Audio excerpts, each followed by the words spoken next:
चलिए आज आपको कुछ हटके बताते हैं। देखिए, एल्बर्ट आइंस्टाइन को तो पूरी दुनिया जानती है, एक कॉमन मैन भी उनको जानता है।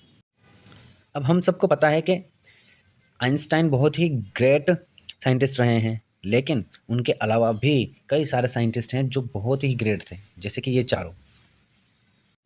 अगर इन चारों के बारे में हमें पता चले ना, तो हम दाँतों तले उँगली दबा लेंगे, इतना तेज़ दिमाग था इन सबका।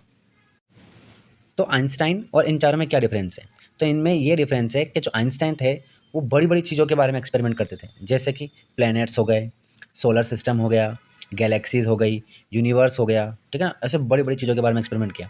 और इन चारों ने जो एक्सपेरिमेंट किया है, वो क्या है, बहुत ही छोटी-छोटी चीज़ों के अंदर घुस कर के एकदम, जैसे कि एटम हो गया, इलेक्ट्रॉन, प्रोटॉन, न्यूट्रॉन, इनके बारे में एकदम जिसे हम कहते हैं क्वांटम फिज़िक्स। जिनको हम देख भी नहीं सकते, उनके बारे में इन चारों ने दुनिया को बताया है। अब ये जो जे थॉमसन है ना, इनका दिमाग कितना तेज़ रहा होगा मैं बताता हूँ। ये जो जे थॉमसन है, देखिए, ये जो जे थॉमसन है, इनको नोबेल पुरस्कार मिला है, ठीक है? इनको तो मिला ही है, लेकिन ये जो रदरफोर्ड और नील्स बोर हैं, ये दोनों इनके स्टूडेंट हैं जे थॉमसन के, और इन दोनों को भी नोबेल पुरस्कार मिला है, ठीक है? और इतना ही नहीं, ये जो नीचे जेम्स चैडविक हैं, ये रदरफोर्ड के स्टूडेंट हैं, और इनको भी क्या मिला है? नोबेल पुरस्कार मिला है, ठीक है? अब आप सोच लीजिए ये कितना तेज़ दिमाग रहा होगा जे थॉमसन का, ठीक है? ये इनके टीचर हैं ये। और ऐसा भी नहीं है कि ये सब लोग सिर्फ़ एक-एक नोबेल प्राइज़ लेकर के बैठे हुए हैं। नहीं, नहीं, बहुत सारे नोबेल प्राइज़ मिले हैं इनको। अब आपको एक शानदार बात बताता हूँ। देखिए, ये जो जे थॉमसन है, इन्होंने एक थ्योरी दी थी, ठीक है? बट उस पे कोई एक्सपेरिमेंट नहीं किया था।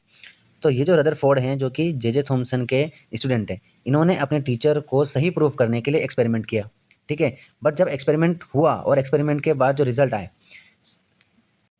लेकिन जब एक्सपेरिमेंट का रिज़ल्ट आया, उससे जे थॉमसन गलत प्रूफ हो गए। तो आप इमेजिन कीजिए कि रदरफोर्ड के मुँह से क्या निकला होगा कि यार, कर्म करने जाता हूँ, कांड हो जाता है। मैं तो सही प्रूफ करने चाह रहा था, बट गलत प्रूफ हो गए। लेकिन इसका मतलब ये नहीं है कि जे थॉमसन कमज़ोर हैं, वीक हैं, ठीक है ना? इनका दिमाग कम था, ठीक है? इनकी नॉलेज कम थी, इसका मतलब ये नहीं है। क्योंकि इनके बाद जितनी भी डिस्कवरीज़ हुई हैं, वो इन्हीं की थ्योरी के बेसिस पर हुई है। आज भी क्वांटम फिज़िक्स पढ़ते हैं तो इनकी थ्योरी बहुत ज़्यादा हेल्पफुल होती है। That's why he is great.